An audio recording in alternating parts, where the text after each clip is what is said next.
Good evening all dear friends. आज हम बताने जा रहे हैं एसएसटी में यानी क्लास 10 की एसएसटी के बारे में। क्लास 10 की एसएसटी का सेकंड यूनिट का चैप्टर है संसाधन एवं विकास। इसके बारे में हम बात करेंगे। संसाधन किसे कहते हैं? ऐसे साधन जिनका उपयोग मानव अपने हित के लिए करता है। पर्यावरण में पाई जाने वाली ऐसी वस्तुएं जिनका उपयोग मानव अपने हित के लिए करे वे संसाधन कहलाएंगे। अब नंबर 1 पढ़ेंगे समावयवता के आधार पर संसाधन। समावयवता के आधार पर संसाधन दो प्रकार के होते हैं। नंबर 1 नवीकरणीय संसाधन, नंबर 2 अनवीकरणीय संसाधन। नवीकरणीय संसाधन कौन से होते हैं? ऐसे संसाधन जिनका हम उपयोग करने के बाद पुनः उसी रूप में प्राप्त कर सकें वे नवीकरणीय संसाधन कहलाएंगे।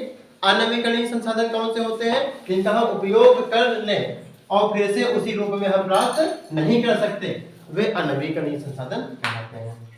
अब बात करेंगे स्वामित्व के आधार पर यानी मालिकाना हक के आधार पर संसाधन कितने प्रकार के होते हैं? तो ये संसाधन हमारे 4 प्रकार के होते हैं। नंबर 1 व्यक्तिगत संसाधन, नंबर 2 सामूहिक संसाधन, नंबर 3 राष्ट्रीय संसाधन और नंबर 4 लास्ट है अंतरराष्ट्रीय संसाधन।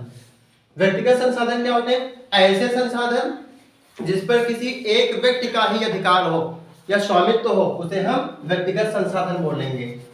जैसे किसी की बाइक हो गई, किसी का पेन हो गया तो वो व्यक्तिगत संसाधन के अंतर्गत आएगा।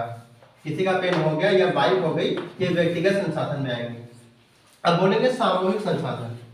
सामूहिक संसाधन क्या होते हैं? जिस पर एक व्यक्ति का ही अधिकार ना हो बल्कि समस्त व्यक्ति का यानी एक समूह का अधिकार हो उसे हम सामूहिक संसाधन बोलेंगे। जैसे कोई घर हो गया, हाउस हो गया। अब एक हाउस में एक व्यक्ति तो रहता नहीं है, उसमें पूरा समूह यानी पूरी फैमिली रहती है तो वो सामूहिक संसाधन के अंतर्गत आएगा।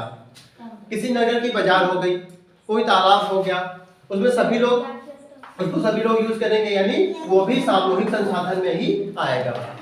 अब बात करेंगे हम राष्ट्रीय संसाधन की। ऐसे संसाधन जो किसी राष्ट्र या किसी देश के हित के लिए उपयोग किए जाते हैं वे राष्ट्रीय संसाधन कहलाते हैं।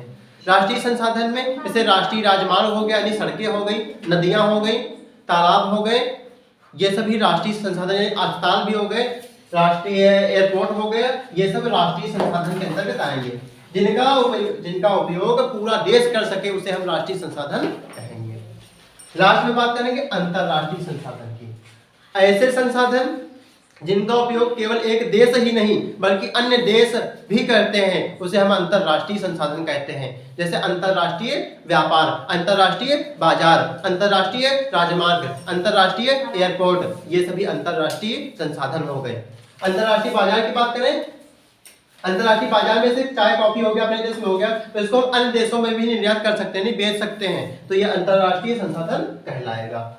गेहूं हो गया, मक्का हो गया, इसको अगर हम कहीं निर्यात कर रहे हैं, भेज रहे हैं तो अंतरराष्ट्रीय व्यापार हो गया, अंतरराष्ट्रीय संसाधन हो गया। या किसी देश से हम कुछ मंगा रहे हैं, कुछ आयात कर रहे हैं तो भी अंतरराष्ट्रीय संसाधन के अंतर्गत ही आएगा। ये हो गया हमारा संसाधन एवं विकास। इसकी कुछ इंपॉर्टेंट हेडिंग्स थी जो हमने बता दी। अभी कुछ इंपॉर्टेंट हेडिंग्स और भी बाकी हैं जो हम नेक्स्ट वीडियो में बताएंगे।